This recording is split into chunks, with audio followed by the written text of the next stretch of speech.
आप सभी का एक बार फिर से हमारे YouTube चैनल में स्वागत है। आज हम देखेंगे प्रश्नावली 8.1 का दूसरा सवाल। दूसरा सवाल हमें कहता है कि 10p माइनस कॉट आर का मान ज्ञात कीजिए। यहाँ पे आपको दिया है 10p माइनस कॉट आर का मान हमें निकालना है, जबकि एक त्रिभुज हमें दिया गया है PQR, जिसमें Q आपका 90 डिग्री है, आपको कर्ण 13 सेंटीमीटर पता है और आपको लंब 12 सेंटीमीटर पता है, लेकिन इस त्रिभुज में हमें आधार नहीं पता। सबसे पहले हम इस समकोण त्रिभुज में पाइथागोरस प्रमेय का यूज करेंगे। अब पाइथागोरस प्रमेय से हम इसका आधार निकाल लेंगे और जब त्रिभुज की तीनों भुजाएं हमें पता चल जाएंगी तो हम 10p और cot r का मान निकालकर उन दोनों को घटा देंगे तो हमें 10p माइनस cot r का मान मिल जाएगा।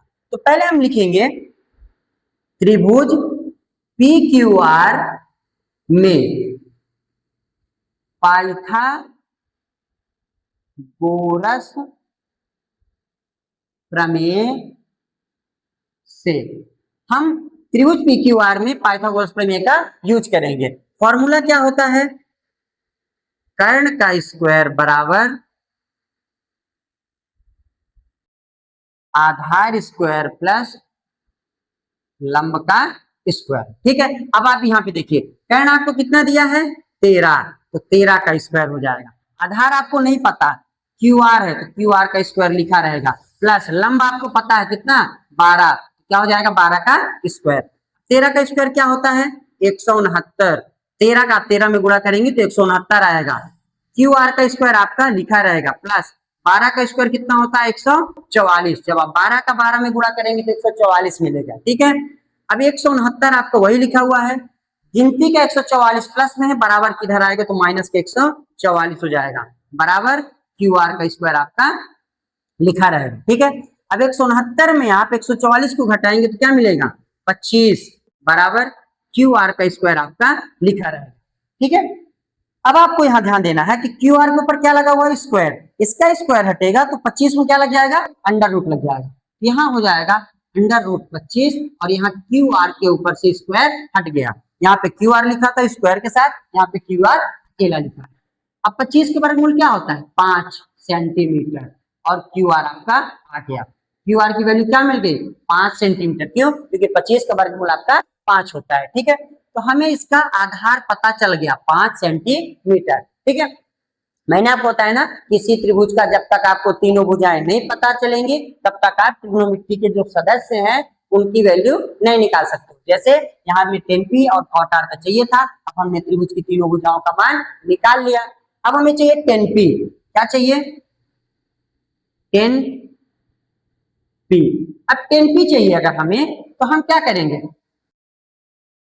हमें चाहिए अब क्या 10p, तो 10p हमें चाहिए, होता क्या है 10p का लंब बटे आधार।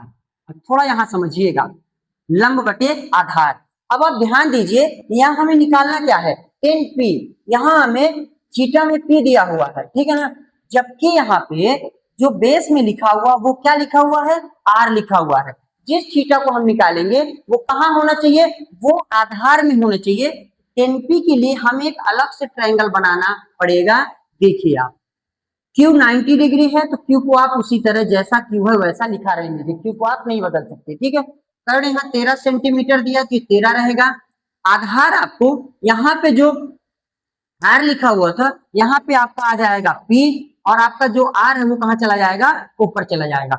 QR की वैल्यू क्या दिया हुआ है 5, तो QR आपका ऊपर हो गया, 3 हो जाएगा आपका 5 सेंटीमीटर और आपका PQ यहाँ पे कितना है 12 सेंटीमीटर, तो PQ यहाँ कितना हो जाएगा 12 सेंटीमीटर। ठीक है, तब हमें 10p का मान चाहिए। तब आप देखिए लंब यहाँ पे कितना हो गया 5 सेंटीमीटर और आधार कितना हो गया 12 सेंटीमीटर, मतलब हमें सेंटीमीटर लिखिए या नहीं लिखिए कोई उससे फर्क नहीं पड़ेगा।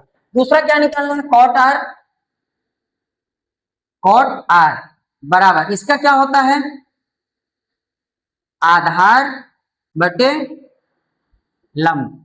अब देखिए यहाँ पे थीटा में r दिया गया है, r का हमें यहाँ पे देखिए बेस में लिखा हुआ Q के साथ, तो इस त्रिभुज का यूज करके हम cot r की वैल्यू निकाल सकते हैं। तो आधार कितना है इसमें 5 सेंटीमीटर, लंब कितना हुआ दिया आपको 12 सेंटीमीटर। तो कॉट आर की वैल्यू हमें मिल गई 5/12 और 10p की वैल्यू मिल गई 5/12। अब हमें निकालना क्या था, 10p माइनस कॉट आर। तो आप लिखिए यहाँ पे 10p minus cot R. 10p की वैल्यू क्या दिया हुआ है आपको, 5/12 माइनस कॉट आर की वैल्यू भी कितना दिया हुआ है, 5/12। अब देखिए 5/12 दोनों एक प्लस में है और ये माइनस में, तो दोनों क्या हो जाएंगे, कैंसिल हो जाएंगे, तो क्या आ जाएगा 0। तो हमें 10p माइनस कॉट आर का मान क्या मिल गया, 0। आप लास्ट में लिख दोगे, अतः